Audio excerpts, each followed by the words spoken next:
이번 주는 토라포션이 로시아시안하고 새해입니다.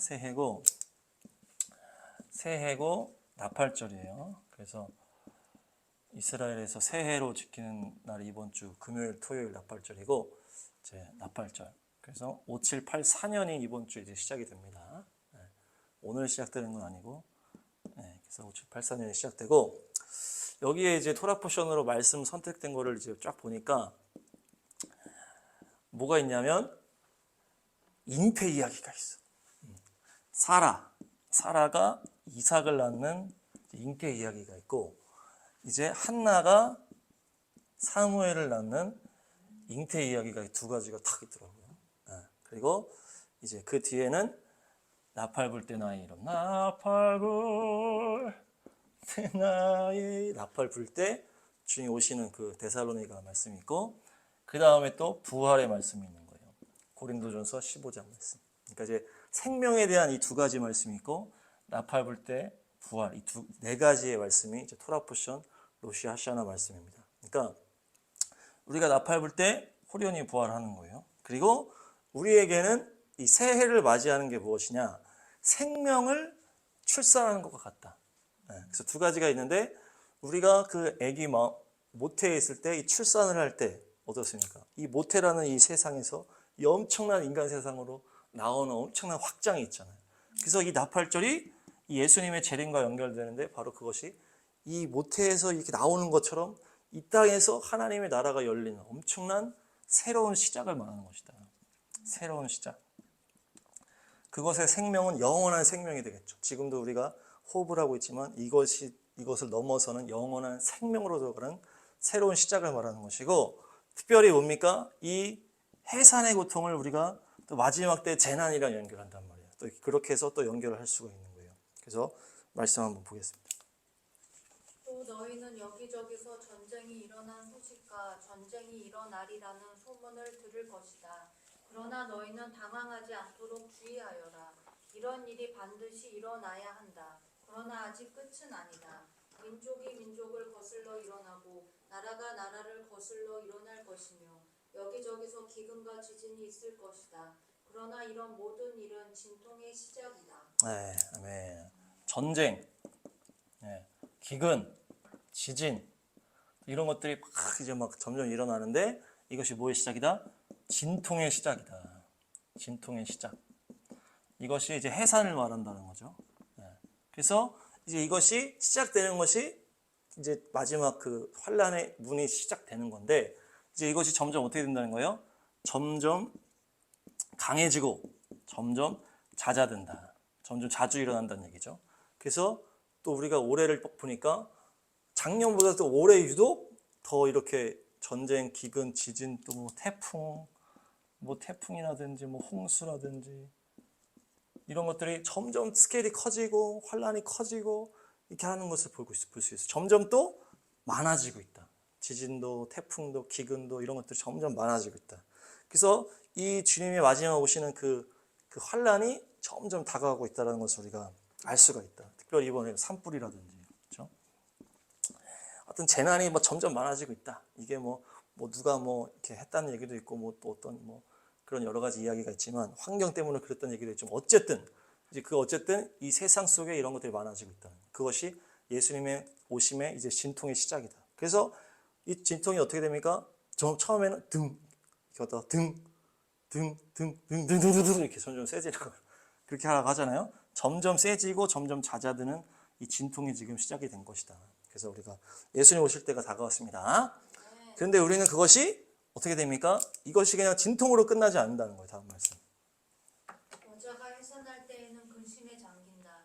진통할 때가 왔기 때문이다. 그러나 아이를 낳으면 사람이 세상에 태어났다는 기쁨 때문에 그 고통을 더 이상 기억하지 않는다.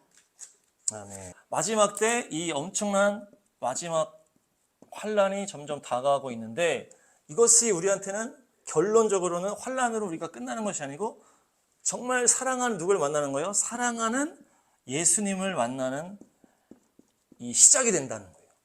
그러니까 엄마가 진통 가운데 너무 힘들게 있다가 어쨌든 아기를 낳는 순간 그동안 아팠던 거 다 잊어버린다. 그 진통을 다 잊어버린다는 거예요. 다 잊어버리고 새 생명 때문에. 우리는 이거라는 거죠.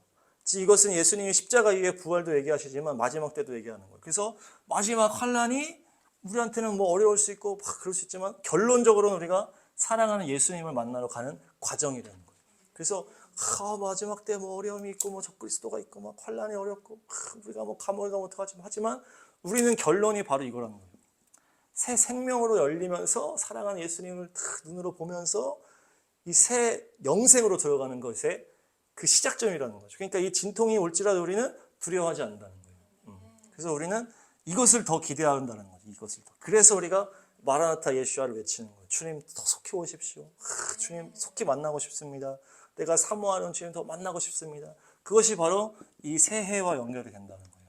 이 새해가 바로 그것과 연결돼. 예수님의 재림과 연결이 되고 부활과 연결이 된다. 그래서 우리는 이 새해의 나팔절을 맞이할 때 뭐를 바라봐야 된다? 예수님의 재림을 기다리고 내가 부활하여 새 생명, 영생을 얻는 그것을 사모하는 것이. 물론 마지막 때의 그 환난과 그것을 내가 통과하는 것도 생각해야 되겠지만 이 새 생명을 얻고 주님을 만나는 것을 사모하시기 바랍니다. 이제 이삭 사건부터 좀 보겠습니다. 이삭부터 시작. 주님께서는 말씀하신 대로 사라를 돌보셨다. 사라에게 약속하신 것을 주님께서 그대로 이루시니 사라가 임신하였고 하나님이 아브라함에게 약속하신 바로 그때가 되니 사라와 늙은 아브라함 사이에서 아들이 태어났다. 아브라함은 사라가 낳아준 아들에게 이삭이라는 이름을 지어 주었다. 아멘. 주님께서 말씀하신 대로, 주님께서 약속하신 대로 아브라함과 사라에게 나이가 있었지만 늙었지만은 아들을 주셨다는 거예요. 그래서 그 이름을 이삭이라 하라. 이삭이란 뜻이 웃음이라는 뜻이에요. 웃음. 그래서 주님께서 이 노년에 이 이삭을 주셨기 때문에 너무나 웃음이 나는 일이라는 거예요. 너무나 기쁨의 일이라는 얘기죠. 아브라함이 얼마나 기뻤겠어요. 특별히 사라가 얼마나 또 기뻤겠어요. 사라는 아브라함보다 사라가 더 기뻤던. 아브라함은 또 뭐 이스마엘도 낳았으니까. 근데 이제 이 자기 그 사라는 정말 자기 평생에 너무나 그 사모하고 기다렸던 이 이삭을 낳았다. 그래서 막 웃음이 막 넘치. 그래서 막 이 웃음대로 되는, 이 이름대로 되는 웃음 막 웃는 거예요. 그래서 아주 너무나 평생의 최고의 웃음을 웃었을 것 같아요. 사라가. 그래서 성경에 사라가 혼잣말하는 걸 기록했거든요. 재밌어요. 읽어보세요. 사라가 혼자서 말하였다. 하나님이 나에게 웃음을 주셨구나. 나 같은 늙은이가 아들을 낳았다고 하면 듣는 사람마다 나처럼 웃지 않을 수 없겠지. 그는 말을 계속하였다. 사라가 자식들에게 젖을 물리게 될 것이라고. 누가 아브라함에게 말할 엄두를 내었으랴. 그러나 내가 지금 늙은 아브라함에게 아들을 낳아주지 않았는가. 네, 아멘. 그러니까 여기서 사라가 이제 혼잣말을 하는 거예요. 혼잣말을 이렇게 성경에 써놓은 건 참 특별한 일인데 하나님이 나한테 웃음을 주셨구나. 이게 너무 좋으니까 이게 혼자서도 막 말을 하는 거예요. 우리가 너무 힘들면 혼자서 막 하소연하는 것처럼 너무 좋기 때문에 혼자서 막 이렇게 막 실실된다 그래야 되는데 하여튼 막 이렇게 늙은 나에게도 사라가 누가 아들을 낳을 거라고 누가 사라. 그러니까 거기 표현이 웃겨요. 누가 함부로 말을 못했다는 거예요. 나이가 있기 때문에 니네 뭐 그러니까 막 지금으로 따지면 너 뭐 애기 언제 낳냐 이런 말 자체를 못할 정도로 나이가 먹었다는 얘기예요. 근데 누구도 물어보지도 못할 상황인데 주님께서 이렇게 나에게 웃음이라는 아들을 주셨다. 그래서 너무나 기쁘다는 거죠. 그래서 이 사라의 그 기쁨이 또 우리에게도 임할 줄 믿습니다. 그래서 우리도 또 엄청 기쁨과 웃음의 시간들이 올 새해에 넘치게 될 줄로 믿습니다. 또 새 생명이 잉태될 줄로 믿습니다. 그래서 주님의 귀하게 쓰임받는 아들이 주님께서 주실 줄로 믿습니다. 그런데 또 놀랍게도 이 21장이거든요. 이게 이어지는 스토리가 바로 이스마엘의 스토리가 나옵니다. 이스마엘이 그 이제 이집트 여종이에요. 이집트 여종 하갈의 아들로 이제 여종을 취해서 아브라함이 낳은 아들이 이스마엘인데 이때가 이제 한 뭐 15세나 뭐 이 정도 된 것 같아요. 그래서 이제 뭐 중학생 정도 뭐 이 정도 된 이스마엘이 이제 일이 생겨가지고 내보내는 거예요. 그럼 쫓겨나는 거죠, 한마디로. 쫓겨나는 사건이 바로 이어집니다. 이스마엘이 쫓겨나는데 이제 엄마랑 같이 쫓겨나. 그래서 물 한 바가지랑 한 바가지 아니고 한 부대랑 이제 막 음식이랑 해서 줘서 보내는 거예요. 그 일이 일어나가지고 이제 둘이서 나가가지고 광야에서 막 너무나 하염없이 막 우는 거예요. 그래서 애를 앉혀놓고 눕혀놓고 재워놓고 이제 엄마는 저쪽 멀리 가가지고 막 우는 거예요. 근데 이제 애도 이제 깬 거야. 보니까 엄마가 없으니까 애도 막 우는 거야. 엄마도 저쪽에서 울고 아들도 여기서 울고 있는 상황에서 주님이 말씀하시는 거예요. 말씀. 하나님이 그 아이가 우는 소리를 들으셨다. 하늘에서 하나님의 천사가 하갈을 부르며 말하였다. 하갈아 어찌 된 일이냐 무서워하지 말아라. 아이가 저기에 누워서 우는 저 소리를 하나님이 들으셨다. 아이를 안아 일으키고 달래어라. 내가 저 아이에게 큰 민족이 나오게 하겠다. 아멘. 그러니까 보니까 하갈도 울고 있는데 하갈 운다는 표현은 안 하고 아이가 우는 걸 내가 들었다 이렇게 얘기하면서 하갈 엄마한테 딱 얘기를 하는 하나님이 내가 저 아이의 울음소리를 들었다. 그러니까 이 이스마엘에 대한 포인트가 있는 거죠. 이스마엘. 그래서 이 아이의 울음소리를 내가 듣고 이 아이를 통해서 내가 큰 민족을 일으키겠다. 두려워하지 말고 이 아이를 챙겨서 일어나라. 내가 함께 한다. 딱 이렇게 하는 거예요. 그러면서 이 스토리가 이삭과 이어서 바로 나오기 때문에 우리가 뭘 볼 수가 있는 거예요? 이 아이 이스마엘은 누굴 말한다? 이방인을 말하는 인물이다. 이 이삭을 통해서 유대인의 계보가 이제 시작되는 시점이거든요. 아브라함이 하나님이 택한 다음에 이삭을 통해서 계보가 갈리는 거죠. 그래서 하나님이 이 유대인을 통해서 내가 일을 하겠다라고 하는 이 이삭이 선택받는 그 스토리가 동시에 이스마엘이 버림을 받는 스토리로 이어진다. 이것이 이제 이방인을 상징하는 이 이스마엘이 이 집에서 쫓겨나는. 그러니까 우리가 막 이방인의 때만 얘기했는데 여기가 무슨 때예요? 유대인의 때가 시작하는 타이밍이다. 유대인의 때. 유대인의 때가 여기서 지금 시작하는 거야. 딱 갈리잖아 지금. 이집트 출신의 이스마엘은 이방인을 상징하는 인물이고 집에서 내쫓김을 당하는 상황이 되는 거예요. 물론 뭐 어려움이 있었겠지만 뭐 그게 쫓겨날 이유는 아닌데 딱 구분을 하는 거야 하나님이. 이제 얘가 유업을 잇는 자는 얘다. 그러면서 이게 유대인의 때로 딱 넘어가고 이방인이 딱 보내지는 거예요. 근데 주님께서 뭐라 그러는 거예요? 큰 민족을 이루고 이제 이 이스마엘에서 12두령이 나온다 이렇게 표현하거든요. 그 전에. 그래서 이 이스마엘도 주님이 지키신다는 얘기예요. 그렇지만 이삭을 통해서 이제 유대인의 때가 열리고 이방인은 지금 내쫓기는 상황에 유대인의 때가 딱 열리는 거예요. 그런데 주님은 어떻게 해요? 이 버림받은 이 이스마엘 이 상황 자체도 보살펴 주시고 이제 다시 일으켜서 새롭게 이제 일어날 수 있도록 도와주시고 결국 돌아 이방인의 때가 또 열리잖아. 그래서 또 하나님이 이방인들을 또 구원으로 역사하는 하나님이 다 사랑하신다는 건데 여기서는 특별히 유대인과 이방인이 갈리는 장면이 여기 딱 들어가 있다. 그리고 이 이스마엘이 연약한 상황에 하나님이 돌보시는. 그래서 우리가 또한 이 새해에도 우리가 또 연약한 자를 또 챙겨야 되지 않을까. 또 이렇게 하나 연약한 자를 버림받은 자 그런 자들 우리가 사랑으로 섬길 줄 믿습니다. 네, 다음 말씀. 아브라함이 양과 소를 끌고 와서 아비멜렉에게 주고 두 사람이 서로 언약을 세웠다. 이 두 사람이 여기에서 이렇게 맹세를 하였으므로 그것을 부엘세바라고 한다. 이 다음 거기도 아직 21장입니다. 여기서 아브라함이 또 등장을 하고 누가 등장해요? 아비멜렉이 등장을 합니다. 아비멜렉은 누구냐? 블레셋 사람이에요. 블레셋. 이제 여기도 이방인이에요. 이방인. 근데 이 아까 이제 이삭이 출생하고 이스마엘이 내보내지고 이런 사건 다음에 아브라함과 아비멜렉의 언약이 이루어지는 거예요. 이것도 아주 특별하죠. 유대인과 이방인이 언약을 맺는 장면이 여기서 딱 나오는 거예요. 처음에 아까 유대인으로 계보가 이삭으로 가는 게 나오고 이스마엘이 내보내지고 그 다음에 맨 마지막 장면이 아브라함과 아비멜렉 유대인과 이방인의 언약으로 딱 나오는 거예요. 이 뭔가 한 세 사람의 느낌이 나죠. 한 세 사람의 이제 둘이서 지금 언약을 맺는 거예요. 아비멜렉이 너가 보니까 하나님의 사람이구나. 그러면서 우리 서로 언약을 맺죠. 서로 싸우지 않도록. 그러면서 우물에서 다 언약을 맺는 거예요. 이게 맹세 우물이다. 그래서 부엘세바.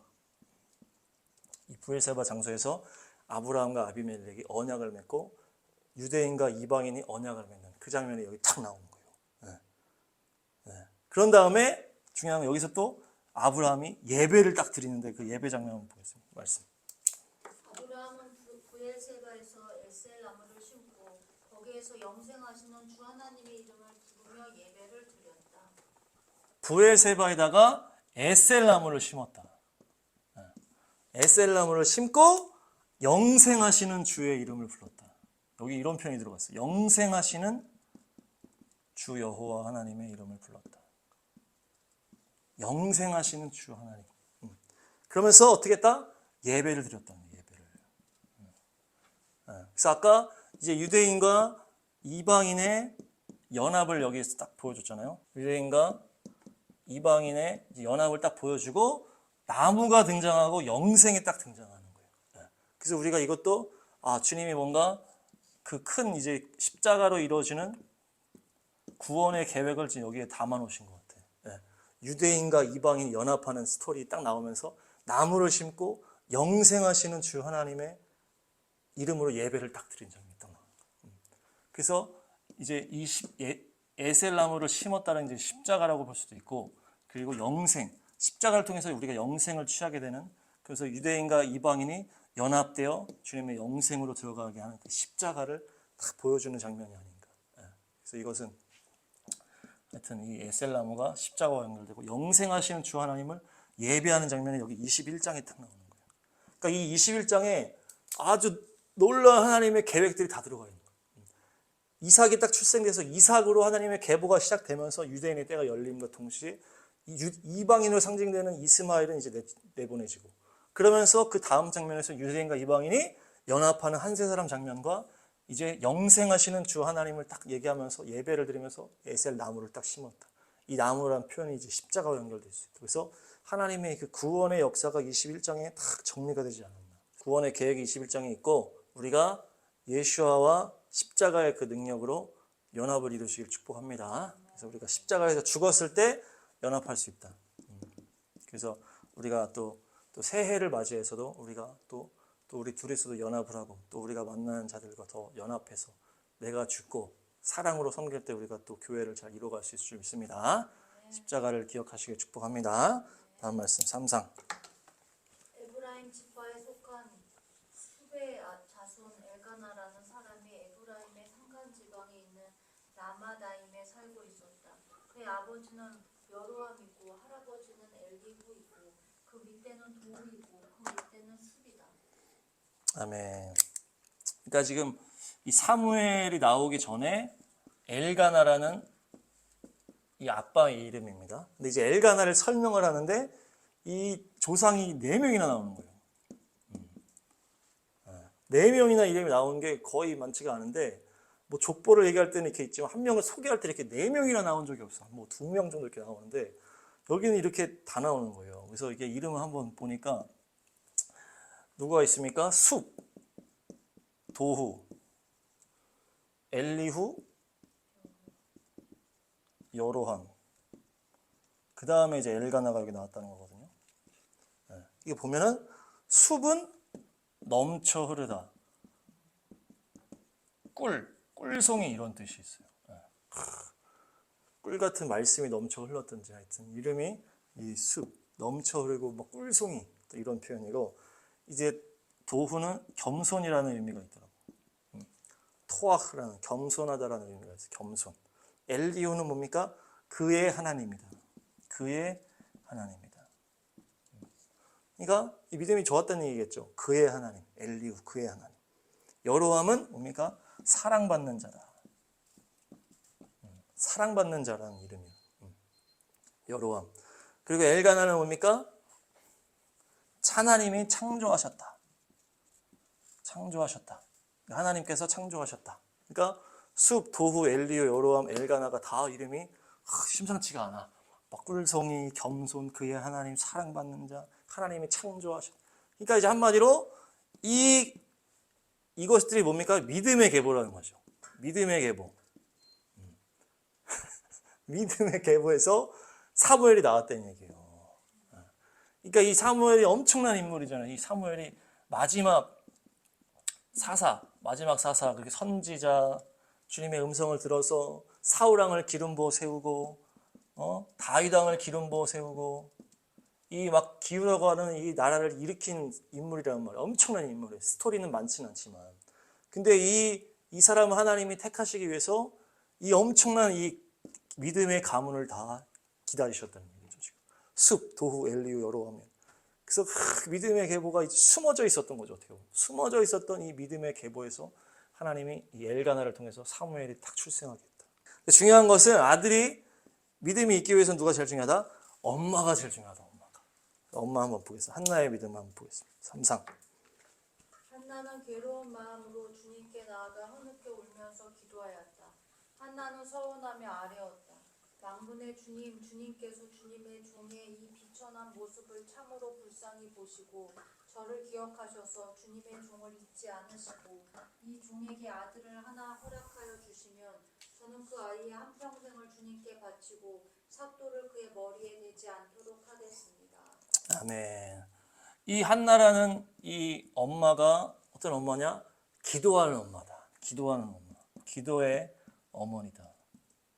기도의 어머니가 위대한 아들을 낳는 거죠. 그래서 기도하는 어머니. 그래서 막 성전에 가가지고 괴로운 마음으로 울면서 막 기도하는 거예요. 울면서 막 금식하면서 막 기도하는 거예요. 그러면서 뭐라 합니까? 서원을 하는 거예요. 서원. 평생 어떻게 하겠다? 나실인으로 키우겠다라고 하는, 거룩하게 키우겠다라고 하는 헌신을 한다는 거. 바치겠다는 얘기거든요. 이게 삭도를 머리에 대지 않는다는 게 나실인으로 평생. 나실인으로 하면 이제 뭐 술도 못 먹고 뭐 아무것도 못 하면서 이제 거룩한 것만 하는 게 나실인이에요. 근데 보통 우리가 뭐 1년짜리도 있고 뭐 몇 개월짜리도 있는데 아예 평생을 하겠다라고 아예 엄마가 서원을 해버려요. 어머니가 서원하는 어머니는 엄청난 믿음의 엄마라는 얘기죠. 그러니까 한나는 기도하는 어머니고 믿음의 어머니였다. 그 다음 말씀. 마침내 아이가 젖을 때니 한나는 아이를 데리고 3년 된 수소 한 마리를 끌고 밀가루 한 에바와 포도주가 든 가죽 부대 하나를 가지고 실로로 올라갔다. 한나는 어린 사무엘을 데리고 실로에 있는 주님의 집으로 갔다. 그래서 나도 이 아이를 주님께 바칩니다. 이 아이의 한평생을 주님께 바칩니다. 그런 다음에 그들은 거기에서 주님께 경배하였다. 네. 그러니까 이제 해마다 거기 올라가는 게 있는데 이제 아기를 낳은 다음은 안 올라가는 거예요. 그 다음에 어떻게 해요?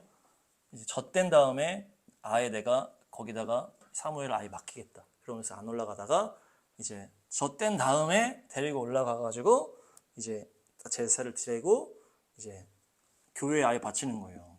교회에 바치는데 이 보니까 수송아지가 나오는데 3년 된 수송아지라고 그러거든요. 그래서 젖된다는 이 기간을 보통 한 3년 정도라고 본다.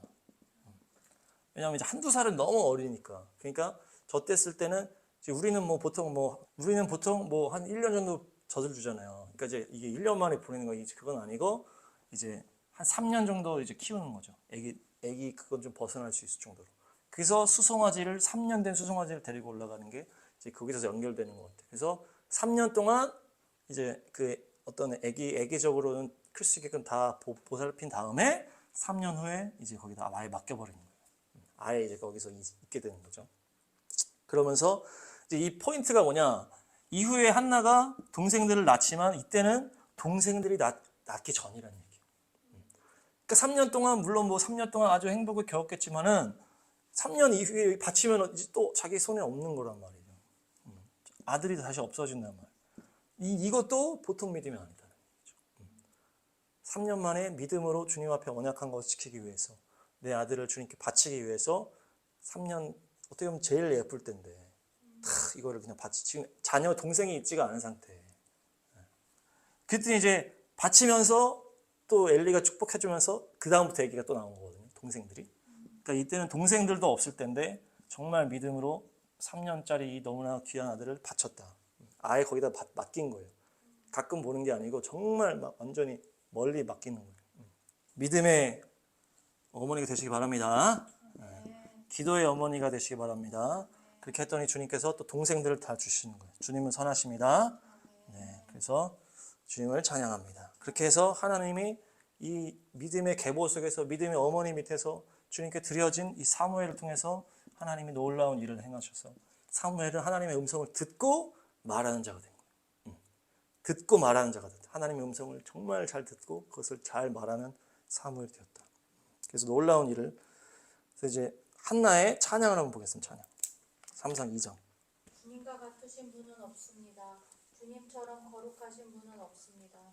우리 하나님 같은 반석은 없습니다. 주님은 사람을 죽이기도 하시고 살리기도 하시며 수월로 내려가게도 하시고 거기에서 다시 돌아오게도 하신다.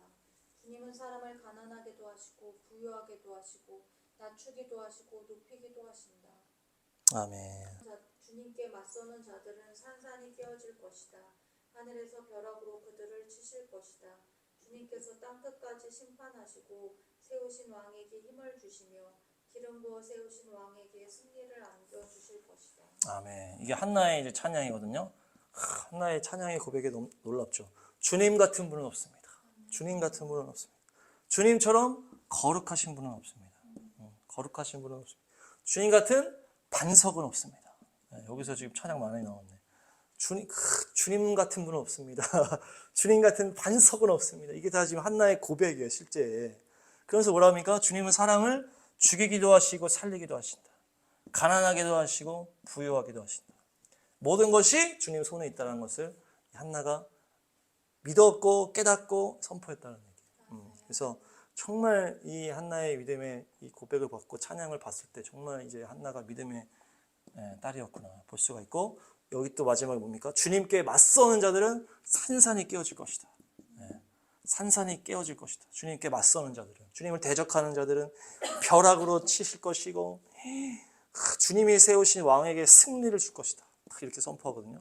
그래서 우리가 또 5784년의 해에는 주님을 대적했던 모든 것들이 깨질 줄로 믿습니다. 저 북녘 땅의 악한 정권과 모든 우상이 다 깨질 줄로 믿습니다.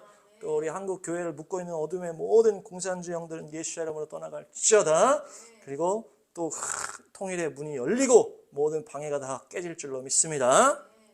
그리고 나팔소리 한번 보겠습니다. 살전.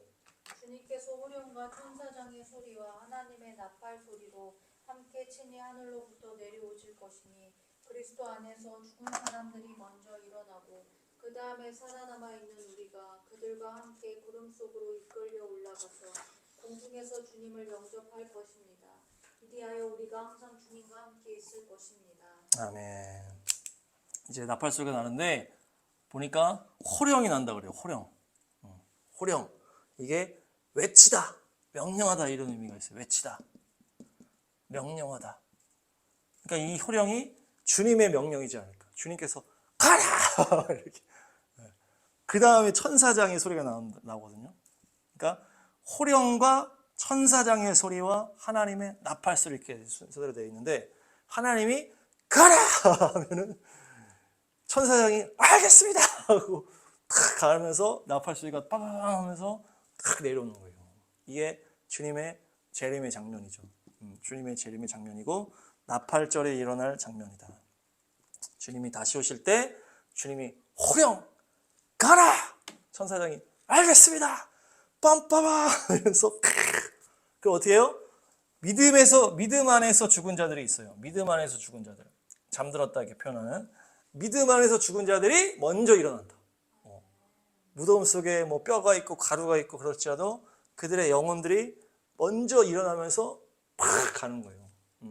그러면서 믿음 안에 죽은 자들이 먼저 일어나고 살아남은 자들도, 살아남았다는 것은 예수님이 오실 때 살아있는 사람들 말합니다. 그래서 그때 믿음을 갖고 있는 사람들, 마지막 때 뭐 이게 언제가 될지 우리가 뭐 이제 뒤에 또 나오지만, 그래서 이때 믿음을 갖고 있는 살아남은 자들은 확 올라가는 거예요. 이걸 이제 휴거라고 하죠. 휴거. 그래서 이게 뭡니까? 하르파조라는 단어인데, 그래서 확 끌어내다, 잡아채다, 휙 이끌어 잡아서 올라간다 이런 표현이에요. 그러니까 이제 믿음으로 이 사람들이 주님께서 휙 올려치면서 공중에서 주님을 영접하게 하신다. 딱 그런 거예요. 이제 딱 나팔절이 되면 그때 어느 때 이제 나팔절이 되면 가라 하면서 알겠어요. 나팔절이 팍 하면은 땅에 있는 또 먼저 죽은 자들이 확 일어나는. 그 다음에 그때 살아있는 우리는 이제 그 재림을 볼 거라고 제가 생각하는데, 우리는 그때 호련이 확 올라가는 거예요. 탁 올라가면서 공중에서 주님을 탁 만나는 거예요.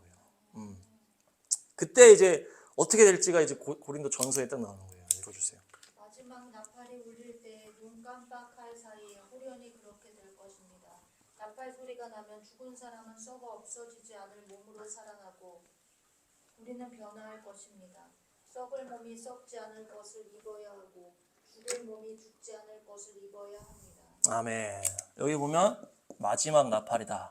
네, 이게 나옵니다. 그래서 이제 우리가 계시록에 7 나팔이 나오잖아요. 계시록에 이제 7 나팔이 나오고 이제 이게 순서들이 나오는데 맨 마지막 나팔이라고 이제 볼 수가 있다는 얘기죠. 그래서 이 일곱 나팔 재앙이 다 끝날 맨 마지막에 그때 마지막 나팔 딱 불 때 착 올라가는데 뭡니까?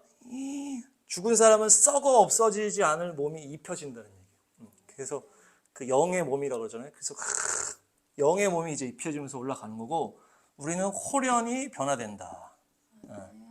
호련히 변화되는 거예요. 그래서 이 상태에서 슉 올라가면서 호련히 확 변해서 뭘로 입혀지는 거예요?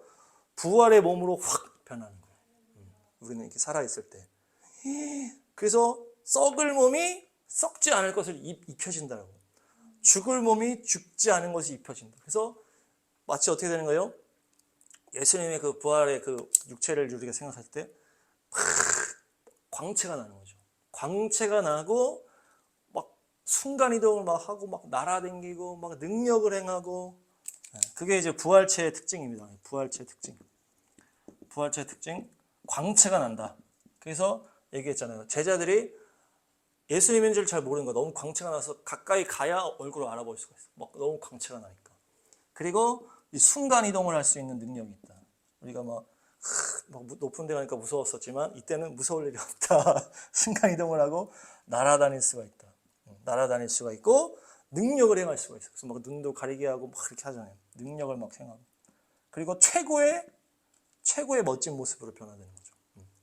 이게 우리의 어떤 이런 것은 인격이나 이런 건 유지도 않지. 이 육체가 최고로 바뀌는 광채가 나고 순간이 날아가고 그래서 호련히 쫙 올라가면서 예수님이 그 부활체로 나타났던 것을 우리도 쫙 해서 부활체로 변해서 하늘로 쫙 올라가는 거예요. 죽었던 자들이 먼저 쫙 일어나고 그러면서 공중에서 주님을 맞이한다 이렇게 얘기하죠. 공중에서 맞이한다. 그래서 이제 이것이 공중에서 맞이해서 하나님의 이제 마지막 심판이 끝나면 이제 내려와서 이 땅에서 새로운 이제 새 하늘 새 땅, 새 예루살렘 천년왕국 이렇게 해서 연결이 되는 거예요.